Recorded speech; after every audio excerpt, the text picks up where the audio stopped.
नमस्ते दोस्तों, आपका मेरे YouTube चैनल एलिफाई नॉलेज में फिर से एक बार स्वागत है। मैं शिप्रा आज आपके लिए फिर से 5 छोटी सी जानकारियाँ लेकर आ गई हूँ। तो आइए चलते हैं। पहला, दोस्तों क्या आप जानते हैं बच्चों को स्मार्टनेस माँ से विरासत में मिलती है, पिता से नहीं। बच्चे की परवरिश करते समय सबसे दिलचस्प सवालों में से एक सबसे निश्चित रूप से है, बच्चे ने किससे लिया है, माँ या पिता। हालांकि अध्ययन ने साबित कर दिया है कि एक विशेष गुण बुद्धि जो राय विभाजित कर सकती है मातृपक्ष से विरासत में मिलती है। इस लंबे दावे का बहुत वैज्ञानिक समर्थन भी है। बच्चे अपनी बुद्धि अपने मामाओं से प्राप्त करते हैं, न कि अपने पिता से। वास्तव में आनुवंशिक का माँ पक्ष यह निर्धारित करता है कि बच्चा कितना दिमागी या चतुर है, और पिता के जीन बच्चे की बुद्धि का सम्मान करने में कोई फर्क नहीं पड़ता। विज्ञान भी इस बात का समर्थन करता है कि बुद्धि एक वातानुकूलित जीन है जो आमतौर पर तब काम करता है जब वे माँ से प्रेषित होते हैं। वातानुकूलित जीन और अन्य संज्ञानात्मक जीन पिता की ओर से आने पर दब जाते हैं और निष्क्रिय हो जाते हैं। अपने बच्चों को स्मार्ट बनाने में माताओं की बड़ी भूमिका हो सकती है, लेकिन इसका मतलब यह नहीं है कि पिताजी कुछ नहीं कर रहे हैं। पिता की शारीरिक गठन और लंबाई बच्चों के ऊपर प्रभाव डालती है। दूसरा, दोस्तों आपने कितने प्रकार के एप्पल देखे हैं? यही कहीं 5 से 6 प्रकार के। पर दोस्तों संयुक्त राज्य अमेरिका कभी 10,000 से अधिक नामित सेब किस्मों का घर था, लेकिन आजकल किसानों के बाजार में मुट्ठी भर से अधिक खोजना मुश्किल है। कुछ लोगों ने तो कई 100 अलग अलग प्रकार के सेबों का नमूना लिया था। कुछ ऐसे सेब नहीं थे जिन्हें पहले कभी नहीं चखा था। कम से कम 8 किस्मों ने गुलाब का स्वाद चखा।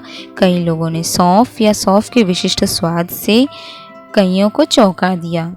तरह तरह की महक थी, फूल और मसाले और मेवा नारियल सहित कई अन्य फल जैसे संतरे के छिलके और नींबू, स्ट्रॉबेरी, अनारस, हरा केला के स्वाद का भी था। कभी कभी पॉपकॉर्न और आलू भी। दोस्तों आज जिनेवा फार्म में खाने योग्य सेब की लगभग 2500 विभिन्न नामित किस्में हैं, जिनमें जंगली सेब भी शामिल है। दोस्तों कजाकिस्तान के तियानसान पहाड़ में 300 साल पुराने सेब के पेड़ हैं जो कि 5 फुट चौड़ा और 60 फुट लंबा है। तीसरा, दोस्तों क्या आप सल्फ हीमोग्लोबिनेमिया के बारे में जानते हैं? सल्फ हीमोग्लोबिनेमिया एक दुर्लभ स्थिति है जिसमें रक्त में अतिरिक्त सल्फ हीमोग्लोबिन होता है। वर्णक हीमोग्लोबिन का एक हरा भरा व्युत्पन्न है जिसे वापस सामान्य कार्यात्मक हीमोग्लोबिन में परिवर्तित नहीं किया जा सकता है। यह निम्न रक्त स्तर भी सायनोसिस का कारण बनता है।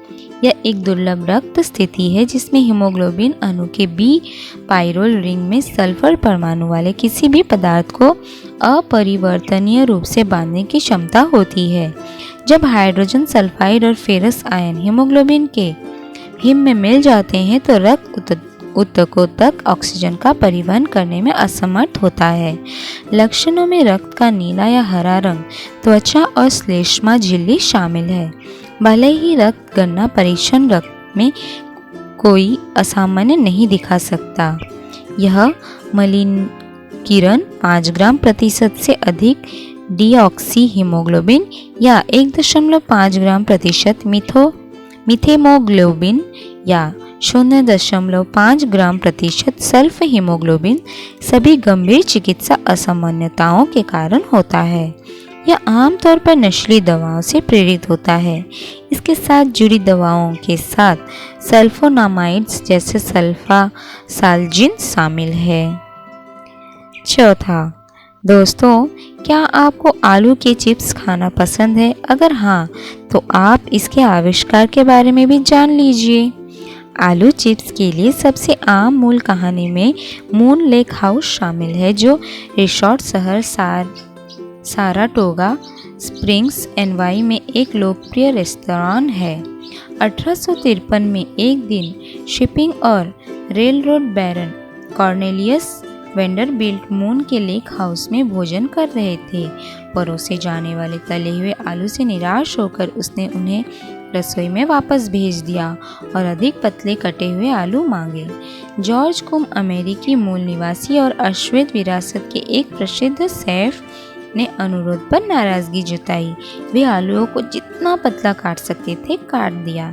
उन्हें एक कुरकुरा तला हुआ आलू चिप्स मिला और उन्होंने वो परोस दिया और इस प्रकार आलू चिप्स का आविष्कार हुआ। 5वां, दोस्तों क्या आप जानते हैं कि कैसे आलू ने द्वितीय विश्व युद्ध के नौसैनिक युद्ध के परिणाम को ही बदल दिया? जी हाँ दोस्तों, 1943 के अप्रैल में प्रशांत महासागर में रहते हुए ओ'बैनन के चालक दल ने जापानी पनडुब्बी RO-34 का पता लगाया और बैनन के अधिकारियों ने RO-34 को रैम करने का फैसला किया। अधिकारियों को डर था कि RO-34 पानी में खदानें बिछा रहा होगा, जैसा कि यह निकला। जापानियों के पास अमेरिकी वहीं थे जहां वे उन्हें चाहते थे और ओ'बैनन अपने हथियार के बावजूद खुद का बचाव करने का कोई तरीका नहीं था, क्योंकि इसके किसी भी हथियार को करीबी मुकाबले के लिए डिज़ाइन नहीं किया गया था।